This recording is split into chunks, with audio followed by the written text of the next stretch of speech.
Good morning, Pokemon trainers. It is a very exciting morning here as it is Championship Sunday of the Grand Finals of Victory Road's World Cup, brought to you by Elgato.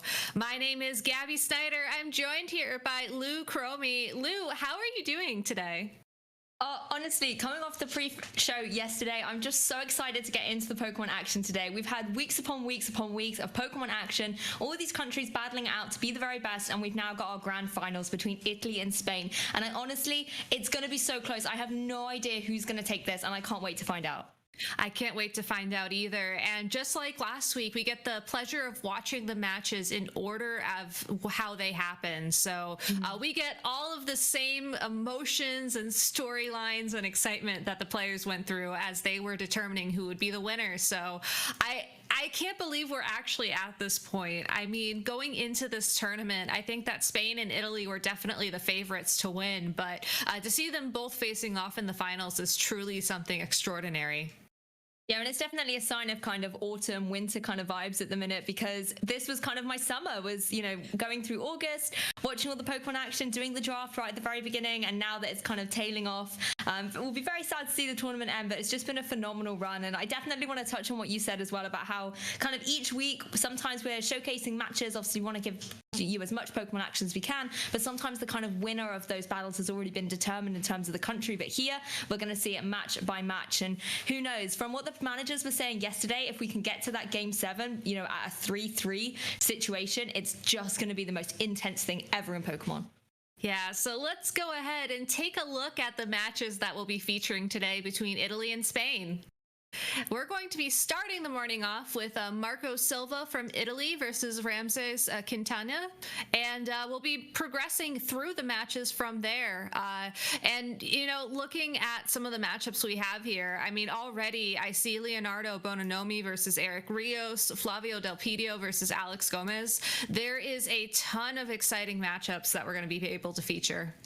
Yes, and hopefully you guys were able to catch the pre-show yesterday as well. We've had our lovely managers drop some comments down on all of their players and really did kind of highlight the skill and level and kind of everything they've brought towards this tournament. So definitely going to be nice to see how these players are pitted against each other, and who knows if we can get to that number 7 with it still undetermined. I know the managers were very excited for that to be the case, so fingers crossed that could happen. Yeah, fingers crossed. I feel like if anybody would carry that hype, it would definitely be the managers. So, but you know, we've taken a look at the roster for the week. Why don't we go ahead and take a look at our first match and get a closer examination of the teams that both Marco and Ramsés are going to be running in the tournament today. Yep, let's zoom in and have a closer look at the action. But first of all, happy birthday, Costa! Happy birthday, Costa! Happy birthday! I don't know if he's ready.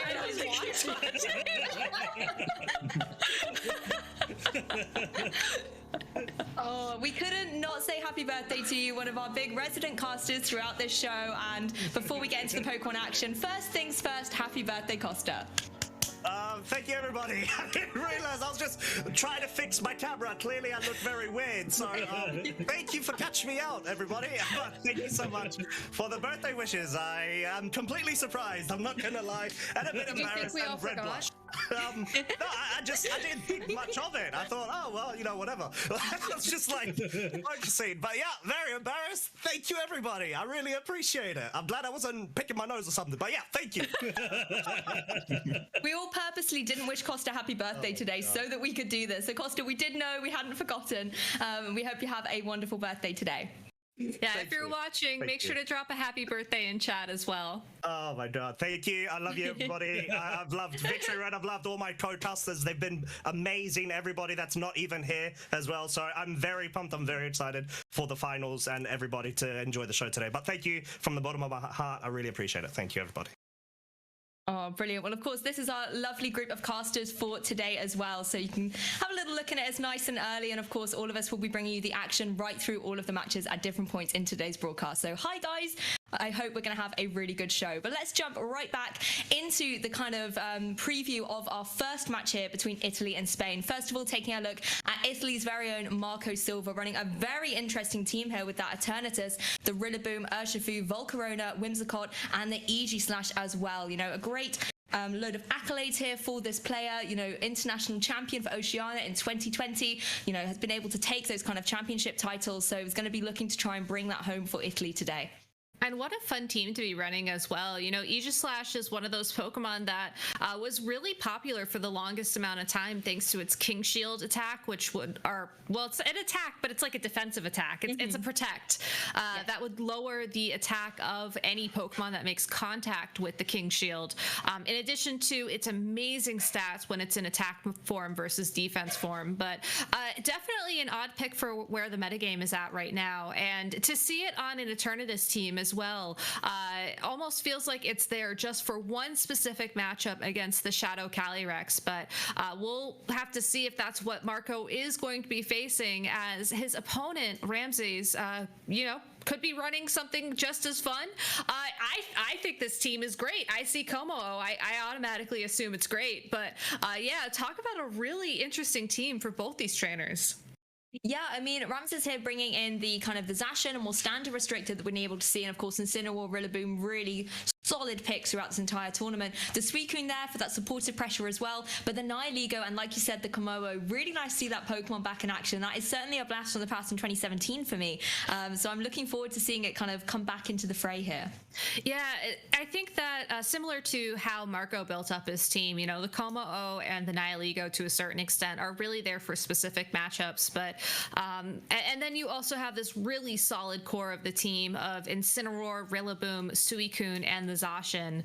As we jump into game one of this set, it's to me what's going to be interesting to watch play out is exactly how trainers are going to play this game one versus how they're going to go into a game two or a game three.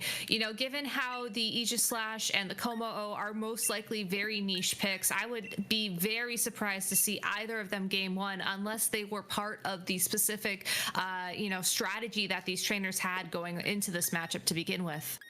Yeah, I completely agree with you. They're certainly there for kind of a main counter, and I don't think necessarily this is the matchup that they're called for, particularly not that Aegislash necessarily without that Shadow Rider Calyrex. But then again, there's some really good offensive pressure that Marco can have here. Pokemon like the Urshifu can obviously deal a huge chunk of damage to the opposing Pokemon here. Eternatus, you always want to try and bring a restricted, and particularly one that players may not have necessarily kind of calculated for and prepped for. It can certainly kind of throw a spanner in the works there for your opponent's strategy. Yeah, and it's one of the more interesting restricted Pokemon as well, thanks to its typing. The dragon poison typing that it carries is something that's really unique in the format, and again, might not come in handy here. It's most likely we're going to be seeing the use of Dynamax Cannon as just, the crazy powerful move it has access to, but still, this should be a really fun matchup, and I can't wait to start discussing how these leads are going to face off against each other, as it looks like our players are getting started.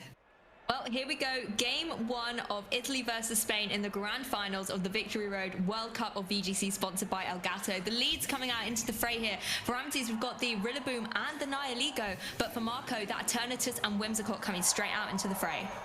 Whimsicott is a fantastic partner for Eternatus. Not only does it carry Tailwind so that you have some speed control options, it also has access to Fake Tears, which will severely lower the special defense of either of the Pokemon on the field. So I can't say I'm too surprised to see this lead coming out from Marco in game one.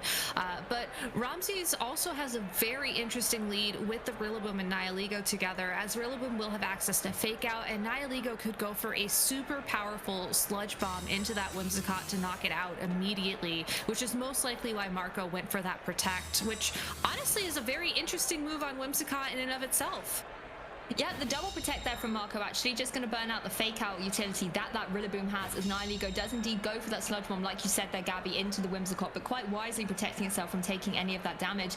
Now, the Whimsicott can be in that great position to go for something like a Tailwind if that's what Marco wants to choose.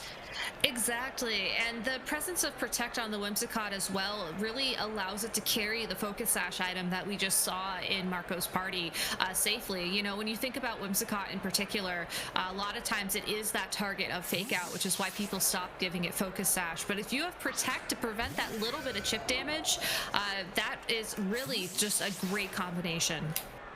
Yeah, we sort of said we wouldn't see the EG Slash, but it's a really nice adjustment here from Marco, bringing it in to potentially take a poison type move, of course, with the Still typing, gonna be null and void against it. And I love seeing these player cams as well, Gabby, something nice that we've got for these grand finals. You can really see the live reactions here. Eternatus is gonna go for that Meteor Beam, absorbing all the cosmic energy that it can here in these grand finals with that space power, boosting up its special attack by 1 stage as well, and being able to use that power herb to make the move charge. But Incineroar dodges out the way, that nimble little cat in this situation, as Nihilego goes for the exact same thing here, absorbing all that space power, boosting up to +1 special attack. But can it find its mark in the face of this Eternatus that's already missed 1 Meteor Beam? Nihilego, however, is able to connect, firing that onto the Eternatus.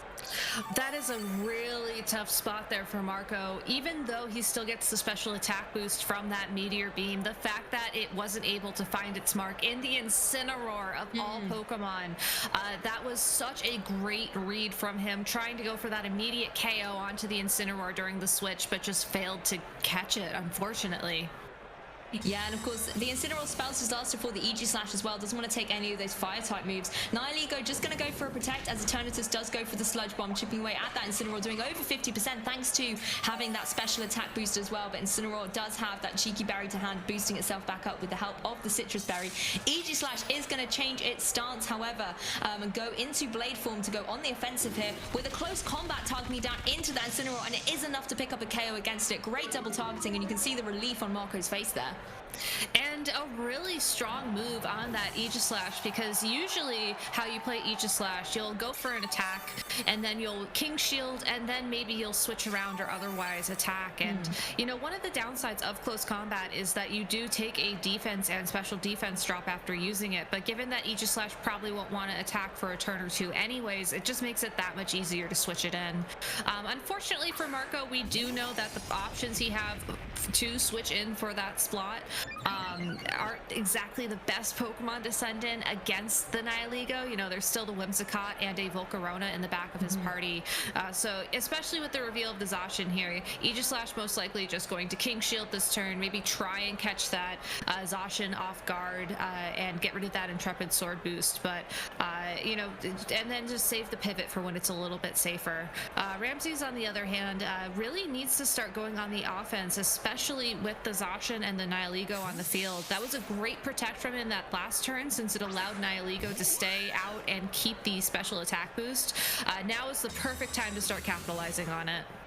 Well, we are going to see the switch. The Aegislash does go back to its Pokeball in replacement for that Whimsicott, as the Zacian jumps straight onto the offensive here in this game, shooting forward with the Behemoth Blade and catching the Whimsicott as it switches in, taking it right down to its focus sash. The Whimsicott, if it's not been double targeted by this Nihilego, will potentially be able to move next turn, but just unfortunately huge damage coming up from the Behemoth Blade, and the Power Gem just following up. Whimsicott will be KO'd here, but it did allow Marco the opportunity to reset those stat drops on the Aegislash, but Nihilego has got another special attack boost there, Gabby. Yeah, and you have to wonder at what point does Nihilego just end up snowballing this game. You know, Marco can't send out that Volcarona, since the Nihilego will certainly be able to one-shot it with a Power Gem at this point in time. And it really was unfortunate to see that switch too, because had Ramsés just doubled into that Aegislash using King Shield, that would have been just such a different play. Instead, Marco really just got called out by that switch. So, but that's how you can play when you're Ramsés in that position where you have these two very powerful attackers on the field. You can afford to make those risky plays, because even if you you know, end up losing a Pokemon, you still just get such a great advantage. Yeah, it was a brilliant risk for Ramsés to take here. The Zacian is going to go for another Behemoth Blade into the Eternatus and will be enough to pick up the KO against it. So Marco will be losing his restricted in this particular turn. We saw the Aegislash go on the offensive here, going for that stance change once again into its Blade form. Going to be trying to deal some good damage here with the Iron Head into the opposing Nihilego, but of course the Protect just going to be protecting it from taking that big damage. To Marco's benefit, his last Pokemon is going to be Volcarona, which if he's able to remove the Nihilego from the field with a second attack this turn, you know, Volcarona certainly has a great matchup against the Zacian, could possibly even burn it off a Flame Body activation as well. It's just Marco has to make this really tough play here where you go for the double attack, you don't switch back into shield form, and if your opponent doesn't call this, then you're able to get the attack off, you're able to succeed. Otherwise, your Pokemon most likely will get knocked out, as Aegislash's defensives in Blade form are just not as they're not good. It's going to come down to the prediction here again. And Ramsés has just made so many good predictions so far. You have to wonder if he's going to make this one again or if he's going to fall for Marco's trap. Well, Marco is going to protect up the Volcarona here. It looks like the Aegislash is going to stay in Blade form as Behemoth Blade comes out from this opposing Zacian, targeting down into the Aegislash. Does a huge chunk of damage, enough to pick up a one-hit KO against it. Like you said, the defenses are not so good when it's out in Blade form. And you can see Marco not happy with that at all. Nihilego will go for that Power Gem. Not going to be able to connect this turn, but, you know, Volcarona is going to be sitting very vulnerable to that going forward. But, you know, if you're Marco, you kind of had to go on the offensive there, but it was tough. It was very tough, and Aegislash is a fantastic Pokemon. It's just really difficult to play in situations like this where you need to be 100% with your predictions. And unfortunately for Marco, I think Ramsés was just on top of every prediction that game.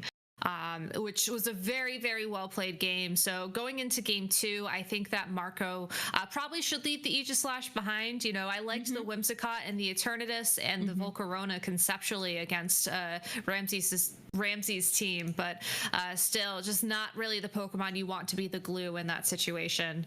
For Ramsés, though, I think you just run the same strategy. I mean, that Nihilego was such a powerful presence even before it used Meteor Beam to boost its special attack by that first stage.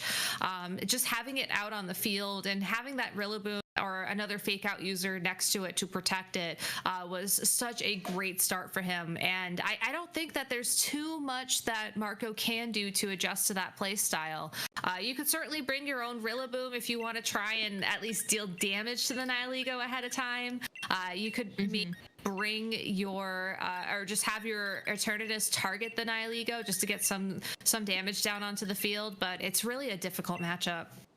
Yeah, and I mean, in that game 1, Ramsés was able to capitalize so well on calling that Aegislash switch and just being able to target down into that Whimsicott. And of course, we've got to remember as well, Marco did go for the Meteor Beam and unfortunately did, you know, miss into that Incineroar. That just puts you a step behind. It means that, you know, you haven't KO'd that Pokemon in that turn. You are going to have to use another turn to be able to try and achieve that, as opposed to focusing on other things like, I think, trying to deal with that Nihilego before the Beast Boost started really rolling up.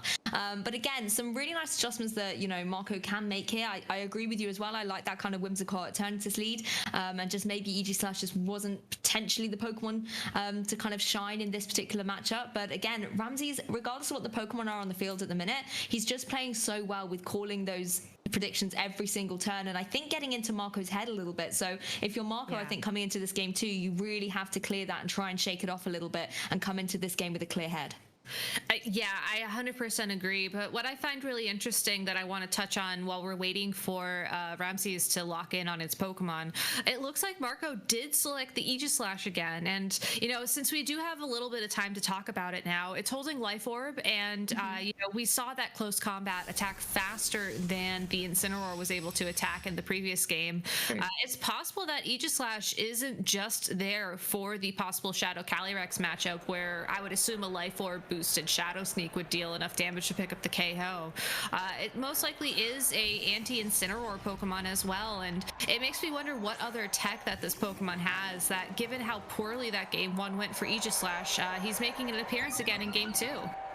Yeah, we've got Zacian and the Rillaboom out for Ramsés here, and Marco is bringing the Eternatus and the Whimsicott. So last time we saw the double protect in the face of this Rillaboom. Do you think it's going to be the same for game 2, Gabby?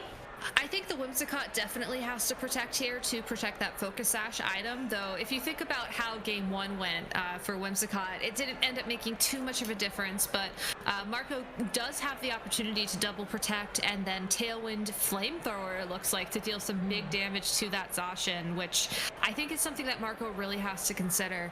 Now, if he's positive that the Rillaboom's fake out would go towards the Whimsicott, though, he probably could afford to be a little bit more, you know, offensive with that Eternatus. But talk about a reversal. It looks like Marco made a great prediction to start off this game 2. Yeah, I mean, if you guys were eagle-eyed watching that, you could see the selection coming into the fray. Obviously going to be no fake out from this Rillaboom. It has switched for Ramsés here in replacement of that Incineroar, but Whimsicott not protecting, going straight on the tail when boosting up the speed advantage for Marco here, and the Eternatus then able to go for that Sludge Bomb. Obviously going to find its mark on the Incineroar. It doesn't have its special attack boost that it got from the Meteor Beam last game, but does about a third of damage and critically gets that poison as well. Zacian, of course, still free to move with Behemoth Blade, going to be able to target down into that opposing Eternatus and do a significant chunk of damage, almost 2/3. That could be very risky going forward, but I think what a brave play from Marco, switching up from defensive to offensive in this game too. And knowing that Incineroar was the switch in as well, the fact that Marco didn't go for the double protect that turn one means that he can use it this turn in the face of fake out. Ramsés could certainly just switch the Rillaboom back in if that's something that he wants to do, so that he can maintain that fake out pressure. But it's opened up a lot more doors for Marco that he didn't have in that game one. But Whimsicott deciding to run away from the potential fake out here, not even protect, bring Volcarona in. Again, a Pokemon that can apply some really good pressure to that opposing Zacian. And actually the Grassy Seed, really nice item choice there, capitalizing on Rillaboom's grassy terrain that has set due to its Grassy Surge ability, and has now boosted up the defenses on that Volcarona. Eternatus is going to go straight away for the protect here, as Zacian goes for the Swords Dance, so capitalizing on Marco's defensive plays, and you can see in his face as well, he's not too happy about that necessarily. No, and I just realized, this is a huge talking point that I think I didn't even notice until now. Marco doesn't have access to Intimidate on any of his Pokemon on his side of the field. Now, he certainly could hope that Flame Body would activate in order to remove that Zacian's attack boost, essentially. But it looks like instead he's just going on the offense against Zacian, which is exactly what you have to do, given that it's at +3 attack. Yeah, that is one offensive Zacian. It's going to have to take the flamethrower first of all, though, but it only does about 50% there, even though it's, of course, super effective. Zacian is going to be able to return with this Behemoth Blade at +3. It's going to be so strong, finding its mark onto that Eternatus. We know how much, Behemoth Blade at +1 did. We know that was easily going to be able to pick up the KO, but Volcarona still here. It has got its defense boost up as well, and, something like a Heat Wave is certainly going to hurt both of these opposing Pokemon, but whether it's going to be enough to pick up the KO, that is yet to be seen. It's a tough call. I mean, this Volcarona hasn't had any opportunities to go for Quiver Dances or otherwise boost its special attack. Now, the fact that Whimsicott is being sent out, if it does have access to Fake Tears, a Fake Tears plus a Heat Wave would certainly help out here, but we do see Whimsicott's moveset, and it does not have access to it, which means it's really going to come down to just, can this Volcarona land an attack, and is its defense boost from that grassy terrain enough to take a potential Behemoth Blade? Yeah, Incineroar is going to rejoin the battlefield though. Ramsés being careful to keep rotating in these fake outs just to constantly be able to apply that pressure to Marco and possibly force defensive plays, but Marco seems to be very, very solid on going for kind of the offensive strategy in this game too. Whimsicott goes for the Encore, but it will of course fail going into that Incineroar as Volcarona goes for the Quiver Dance. Marco does not look too happy with that play at all in this situation and the way it's panning out. We have yet to see who the Zacian is going to target down with this Behemoth Blade. We know it will take the Whimsicott down to its Focus Sash, but into that Volcarona, how much would it do? But it is the Whimsicott, so Focus Sash has been broken. And I think that's the correct prioritization for Ramsés at this point, because the only reason up until this turn that Volcarona was moving faster than that Zacian was thanks to the Tailwind. Whimsicott will not be able to set up a second Tailwind at this point, I believe, as it should be running out at the end of this turn once we burn through some of these animations. And since Incineroar is on the field, that means there is the fake out pressure as well, just constantly being reapplied. I do like how Marco tried to catch that Rillaboom with an Encore so that it would be forced to use Fake Out on subsequent turns, which would fail, as you can only use Fake Out on the first turn that a Pokemon is out on the field. But since Ramsés' strategy from the start of this game has just been to switch in Incineroar, switch in Rillaboom, and attack in those turns in between, I think that it just wasn't going to find its mark. But at the same time, though, you know, Marco does still have an option here. He still can have the possibility of a flame body activation on that Zacian, which would really help open things up for him for the rest of the game. He could also get lucky with a heat wave crit at this point, given how Zacian is back up to 2/3 of his health. I think that he will need that little extra boost in damage from somewhere. But it's just looking like such a tough matchup as his win conditions are slowly being removed from the field.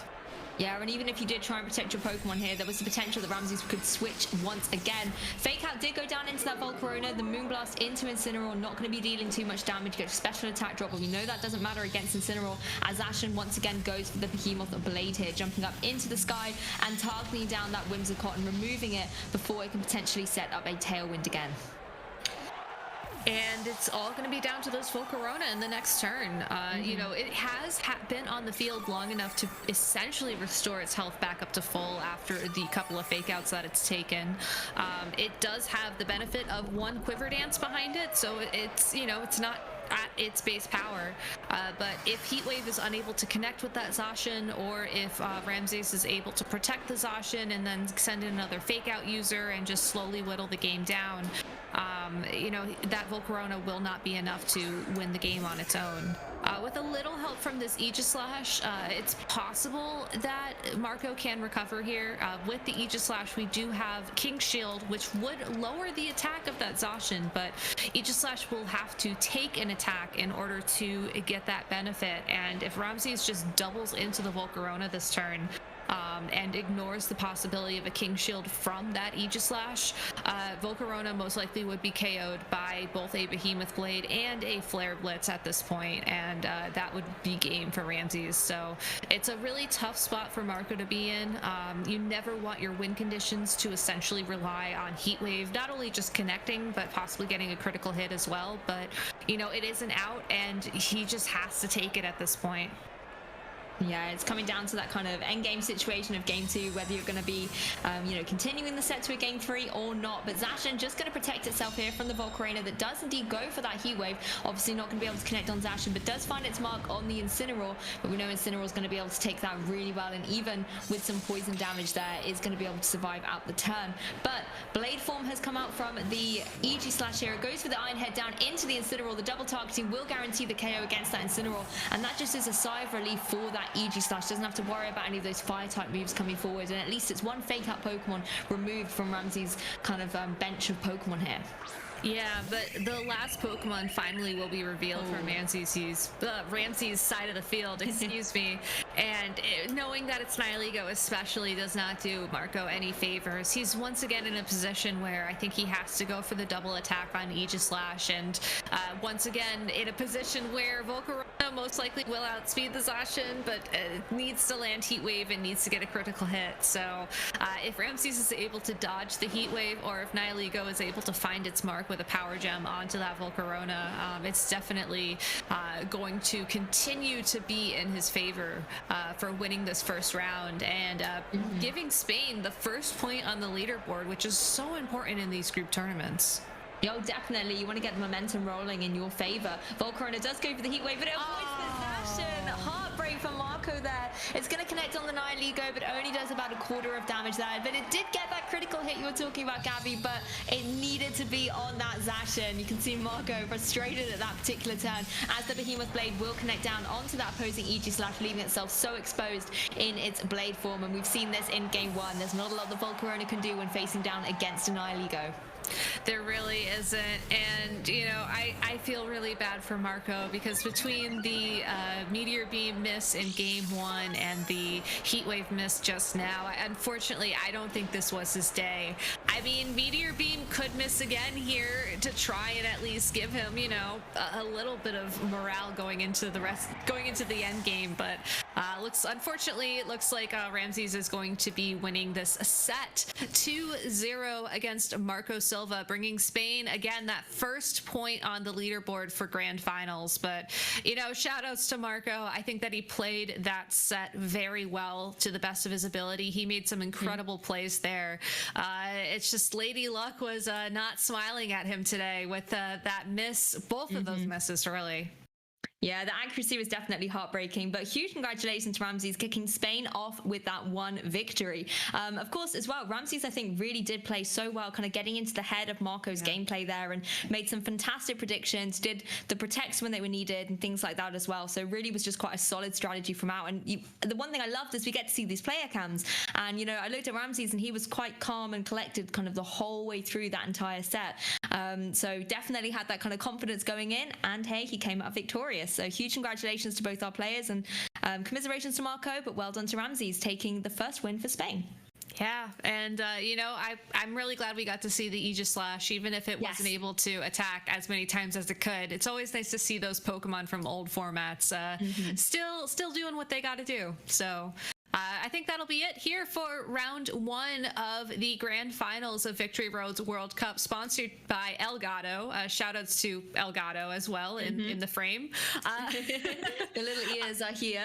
I know, it's so cute always seeing when Gimli decides to grace us with his presence. But anyways, we'll be taking a short break and then we'll be back with the next round of action here. So please stay tuned, everybody.